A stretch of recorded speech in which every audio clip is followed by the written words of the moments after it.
Welcome back, everyone. It's time to talk about Space Marine 2, because sometimes you wait 13 years for the sequel of a beloved game, and it's almost everything you expected, everything you could hope for.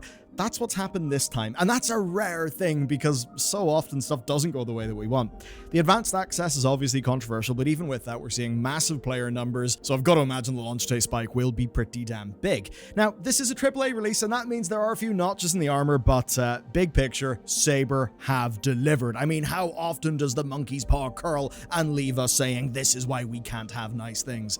But not this time. And the man who got me and so many other people into the original Space Marine, and even Warhammer generally, was Total Biscuit, and it was very nice to see a memorial to him be in the game's credits. Now, I don't want to leave you guys hanging before the weekend, so we're rolling sans edits today. It's just you, me, and action from the first 3 hours of the campaign. So, to get you up to speed, here's the TLDR, right? Warhammer 40k Space Marine was a game made by Relic, the real-time strategy studio who had done Dawn of War 1 and 2. Now, it was Orcs and Chaos Space Marines as the main foes. And back then, it was a different time, right? We were in the days of the third-person cover shooter. Space Marines, of course, do not cower behind cover, and that meant it was a breath of fresh air. It was taking third-person shooting and actually getting it to work in a different gameplay format. Hell, HP was regained in combat in a way that kind of inspired Doom 2016's glory kills. Now, it wasn't the most complete or, perfect game. People would say it's the perfect 7 out of 10 licensed game. Not a perfect game, but a perfect representation of the world, the experience that it tried to sell. Of course, after that, though, THQ imploded. Relic went back to doing Dawn of War, and nearly a decade passed. In November 2021, Space Marine 2 appeared in the infamous GeForce Now leak. To many of us, that was exciting, but it was just a leak, and we didn't want to get our hopes up. But very quickly, we learned at the Game Awards that it would be real. Saber Interactive had got the rights in 2019, they had been working on it since, and the plan was a launch in autumn 2023, but that was then delayed by a year, and during that year, they polished hard and they expanded co-op beyond the campaign co-op and into operations mode, which, by the way, is really neat, because the way that it works is you're doing your main campaign missions, right, with your main squad. There are other things that other Space Marines do, say like, a diversionary operation. That diversionary operation actually is the operations co-op mode, so that's pretty damn cool.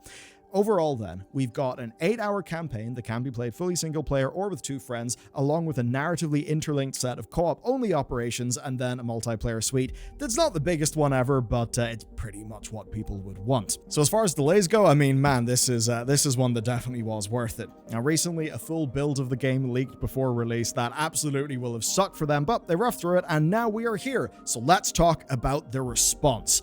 On the critics, it's been interesting. OpenCritic has got an average of 83, but a recommendation of 90%. So 90% of critics recommending. The overall score, though, is 83, and that's after 77 reviews. And that does mean that, objectively, critically, this thing's going down well. Now, the first part of the praise is very much related to the developer. So Saber Interactive's previous game was World War Z, and you may just think, oh, whatever, another zombie game, I don't care. Here's the thing, though. You know the World War Z with its fast-moving zombies that crawl up walls and piles of each other? Well, all of that crowd technology carries forward into Space Marine 2, and they're really good at co-op. We've got stunning scale, stunning spectacles, incredible locations, incredible customization as well, and just gameplay that I think is meaty and bloody well fun.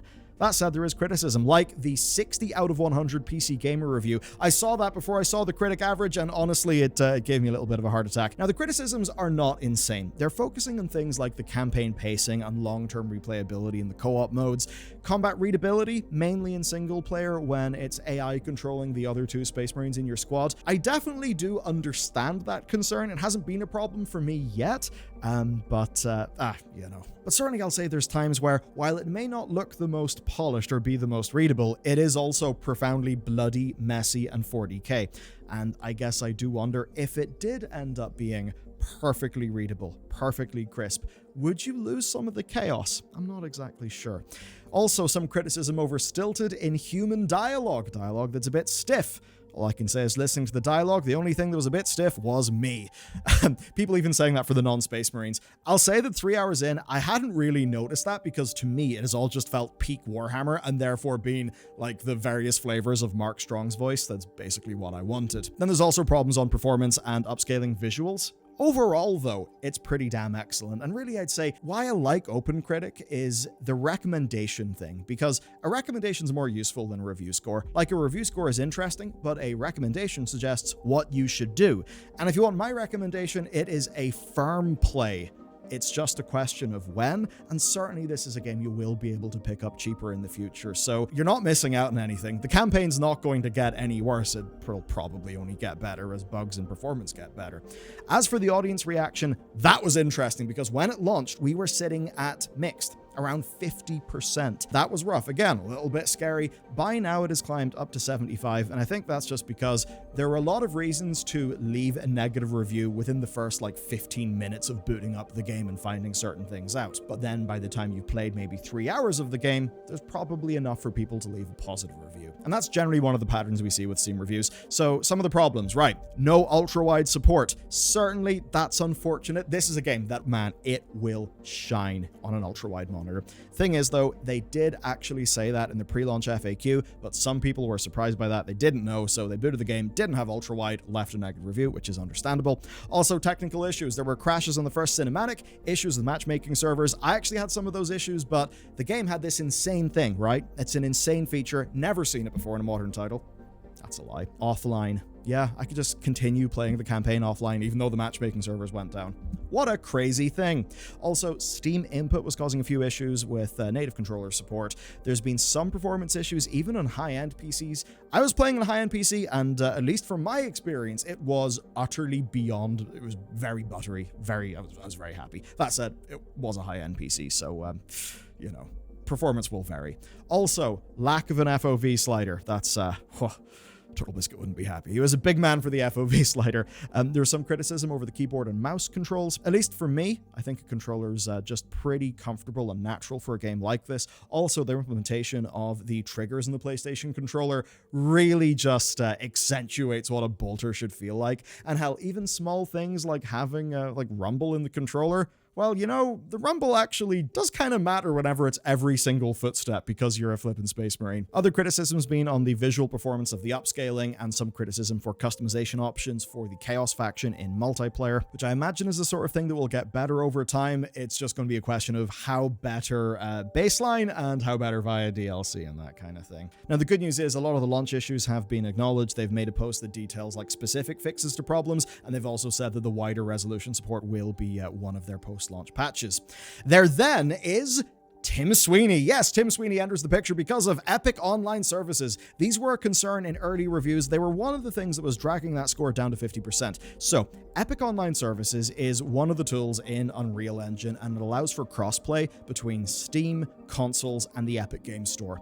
This is a third-party solution that Steamworks does not offer natively, and yeah, that means that loads of Unreal devs will use it, especially if they just want crossplay in general, because in addition to doing crossplay with the Epic Games Store, this also handles it on the consoles, whereas Steamworks doesn't handle it on the consoles. So there's negative feedback around this, basically people saying that they had to log into the Epic Games Store and sign up to its terms of service, or a pop-up, to that effect, and they argue that they never had any knowledge of this. Now, the first point is kind of incorrect because this is an option for crossplay. It's actually not required for multiplayer. So yes, you will have to agree to the terms of service of, I suppose, the middleware that enables the crossplay. But if you want multiplayer, not crossplay, then you don't have to be anywhere near this.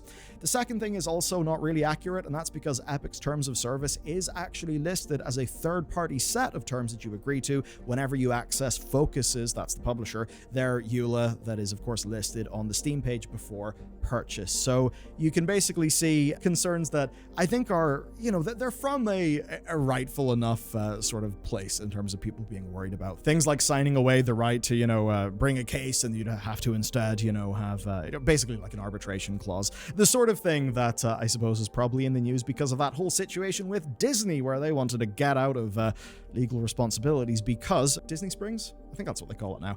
It happened there, but Disney tried to get away or to try to get out of it because of the EULA of Disney Plus. which is obviously completely ridiculous, and that's why people are rightly concerned about that sort of thing. Still though, in this case, it's not really a massive issue, and if you don't want to be, signed on to that specific EULA, then you do not have to, do the stuff with crossplay. So that's basically what's going on there. You essentially just see high-level complaints from power users and then specific problems associated with the launch. But again, the thing that will matter the most is that over time, the review score is going up.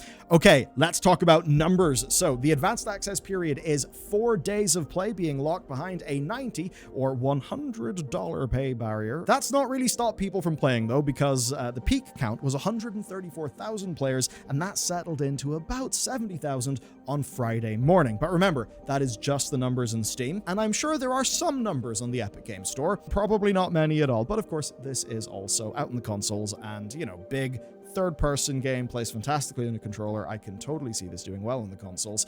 So we're really left here with a launch that is broadly going well and a mass marketing push that has just leveraged Warhammer being massive and the entire Warhammer, community infrastructure, influencers and all of that to just juice this game's launch to the point where I'd say when the full release hits on Monday, yeah, you'll probably see a lot of people hopping in. Now look, as much as this game absolutely is for me and I'm totally gushing about what the dev team has put together, there is the business stuff behind this game, or beside this game.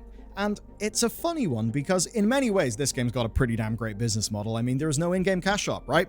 That's nice to see. It's nice to buy a game, log into it, and not find a store inside it. Thing is though, advanced access is a thing here, and the good points of this game's business model actually make the advanced access bundle a little bit strange. And I know that might seem all kind of weird, but here's the deal. So Star Wars Outlaws was another advanced access game that, obviously got a hell of a lot of flack on the internet. It had a particularly expensive Ultimate Edition that just looked ridiculous. Now, there was a version of the game that had the advanced access and it had a season pass. The thing is, though, its season pass, well, that was 2 gameplay expansions. That's obviously playable content. So in that case, yes, a player is paying more money in order to do advanced access. The thing that they're additionally getting for that spend on top of the advanced access, though, is 2 future gameplay expansions. In this case, though, the future gameplay content is going to be free, right? So it'll be free and then supported by cosmetic packs. And those cosmetic packs will basically all be included within the season pass. Obviously, things may chop and change as time goes on. But that does mean that the price that you've got to pay for advanced access to this game, that it's advanced access and skins in the future. And that is it. So it's a value proposition that absolutely is going for more of the super fans. For any normal person, in no way should you buy the advanced access for this game. It just doesn't really make sense to do so. I mean, yes, there's the season pass stuff, but you can buy those things later. I suppose the core is basically, if you're going to pay, for me, £25, maybe in the States, $30, $35, if you're going to pay that amount extra, and advanced access is one of the things that you're getting, would you rather get a better deal in the form of also getting, the gameplay content, gameplay expansions with that, or would you prefer to get a worse or more niche deal in the form of only also getting cosmetics, even if that is also a business model that you might prefer with the core content being free? So it's a funny little thing when you get into the nuances of this. That being said, I've got to wonder if they looked at this and they thought, okay, maybe we can get away charging that much more for the advanced access by having cosmetics, because this is Warhammer. At the end of the day, it's Warhammer. And for many people, in fact, there's a lot of people where they just enjoy painting minis. That's the hobby for them. It doesn't actually involve playing games of 40k. So for a lot of those people, more customization stuff actually would be of a value, even though, of course, in games commentary, whenever we talk about skins, cosmetics, it's all just kind of piles of money slop that we don't really care about or value that much. So I want to know what you think. I mean, advanced access, obviously, that is something that I am sort of big picture against. In this case, it's, me doing launch coverage, and I do actually have to get my hands on the game to play. That's the only reason why I got advanced access in this case. I wouldn't have bought it otherwise. From playing it and enjoying the game to the point where I'm definitely gushing about it, my recommendation is you do not buy the edition that's got advanced access, because I don't really see much of a compelling reason why you should. And given the sort of game that it is, again, probably in 6 months, you will be able to pick it up cheaper. If you want to experience it now, sure, awesome. For the sake of a few days, It is quite the saving of money. And that really gets me back to the thing that matters here and what sets this apart and what put its predecessor in high regard. And that's because this is a game that is specifically, directly about a specific fantasy, right? And you may have grievances, but the thing is, it's giving you exactly what you want. And that means a lot of those grievances can just be looked over. The way I like to think about it is, what is a game for? Is it a very technical, it is a technical thing, it's a bit of software, but to the customer, what it's all about is the experience. And even if there's a few warts, if you get the experience you want, you're probably going to be happy. And that's where something like this, that is just absolutely like knowing what it's supposed to be, that's where it's strong. And it certainly helps it against criticisms. As an example, people saying that Veteran is the intended difficulty, that's definitely playable as a solo player, but it's 100% balanced for campaign co-op, not really solo. I've seen that concern around a lot of the place. I'll say that I'm playing in Veteran difficulty solo. I've really enjoyed it thus far. I'm only 3 hours in, so maybe I'll run into balance issues later on in the campaign, but I have been happy enough.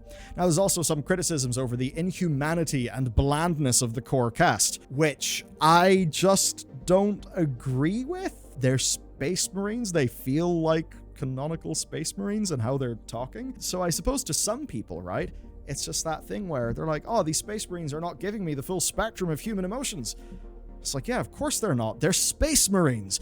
And sometimes, right, you can have big emotions inside, but not big emotions outside. And that can really work to the strengths of some characters. As an example, Joel Kinnaman's character in For All Mankind, he's very much, the 60s aviation hard man, with a Corvette, astronaut type. So whenever that character does eventually break down in tears because of the things that have happened to him, man, it lands. And it lands because he's pretty stoic and unemotional a lot of the time. And that's the thing, this isn't just generically writing, this is also writing for people who are excited to see the differences between your Gravis, your Tacticus, and your Phobos armor, and who know every little detail, that know that being a Black Shield in the Death Watch is a point of great dishonor, or for whom after playing the first game, essentially felt that, had they died, they would have been forced to stay around the place as a ghost with unfinished business because they don't know what's, they didn't know what happened to Dimitri and Titus after the end of the first game. So yes, there are flaws that I think to the person this game is targeted at are just not really that relevant. In some cases, even if the writers are fans, as an example, the person who did it for PC Gamer is, big Warhammer person, still gave it a 60. And it's one of those funky things where I almost wonder, as a reviewer, are you thinking oh my god, I see these things that I would definitely say are objective faults, technically, but I have a bias towards this. Does that then make somebody almost more harsh on the thing that they like? I'm sure you're in a few fandoms, I'm in a few, and it certainly can be easier to be critical of your own fandom.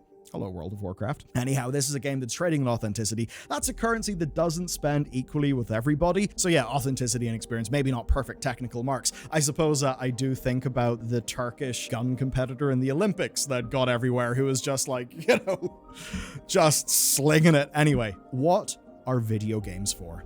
Are they to make a perfect thing in all counts? Do you remember the way that game reviews used to be? Back when I was a kid, you would actually get, we rate the graphics this out of 10, the gameplay this out of 10, the story this out of 10, and it would be very technical in a way that was probably striving to be some sort of objective review. But that's what a piece of software is, but that's not really what a game is. A game is about the experience. So if you put a gun to my head, I could absolutely make a logically coherent point as to why this game is really a 7.5 out of 10. But I don't care, because it's exactly the experience that I have wanted. From the smallest text log to the biggest models and everything you're seeing on screen, it feels perfectly 40K. That is what the fan base wants. And that's why people will evangelize this game. That's why Total Biscuit evangelized the previous game. And in doing so, got me to play that game. And I'm sure the same for so many of you as well. And I suppose my final point is, I wonder what the people who have fallen out of love with Helldivers 2 think, because they're probably going to have a great time, just beating the shit out of stuff in this game. But also, this is a different game. You could almost say it's minimalist in its feature set. It does have different variants of different weapons, but they don't have numbers and stats. It is mechanically reduced, sort of focusing on polish and experience. It's set up as a long-term, very playable game with absolute, yes, live service-ish elements to its business model, but it's not a full-on live service progression-a-thon. So I wonder what those people will think about it. But one thing is for sure, though, Saber are going to have a lot of money to play with. And the good news is, for the future, all gameplay content is set to be free. They basically plan to fund the whole thing via like cosmetic battle passes, which is broadly similar to what they had done with the World War Z game, which also had like, you know, by and large for a game that sort of is a live game, like it by and large had a really solid business model. So that's that. I'm 3 hours in. I plan to be finished by the end of the weekend, because this is just one of those games that makes you stop thinking about it as a game. For somebody in my position where, I mean, I'm not a reviewer, but as a pundit, I suppose, you've got this analytical bit in your head that wants to play a game and take down some notes. I'm like, oh, this will be interesting to say in the video. Oh, this is a critique. Oh, this is great. No, it's like, I don't care. The bit that I remember is how the game makes me feel and how I feel when I'm playing it. That's what actually matters. That's why they've done so well here. Suppose you could almost call it commitment to the bit. Be Warhammer 40k Space Marine 2. Don't try to be Warhammer 40k Space Marine 2, the ongoing live service game, where guns have got numbers, and there's damage numbers, and you've got gear with different stats. I mean, there's versions of that could work, but you know what I mean. In making the firm decision not to do certain things, what is left is focused on, and I suppose to do the old quote from one of the 10 principles of good design from Dieter Rams. Certainly, I think a lot of designs in the 40k verse would maybe not look like Dieter's work, but anyway, one of the principles: less but better. It's just funny that less but better in this case means that you have absolutely like ungodly swarms of Tyranids and buildings that are stupidly big and things that actually wow you with a sense of scale and spectacle. Think about some of those camera pans in Return of the King, where they represent the size of an army, and you think, holy shit, that's really big. And you do get a bit of wonder. Or say watching Waterloo, the 70s movie. Like, blows your mind with scale, wonder. That's what this has been able to do. And as much as games do that regularly with pretty skyboxes, this has done it with like playable scale. And that is impressive. So let me know how things are for you. If you want more content from me, well, we do have one video, I believe, up in early access over in Bellular.games. We have got loads of, reports, all of our additions, loading screen, and all the things that we do over there. That's the best way to go and, support what we do in the show. Of course, there's plenty on YouTube as well, because we got pretty much daily uploads this week, which I'm really happy about. Have a great day. Have fun. And, cleanse, purge, kill. I'll see you next time.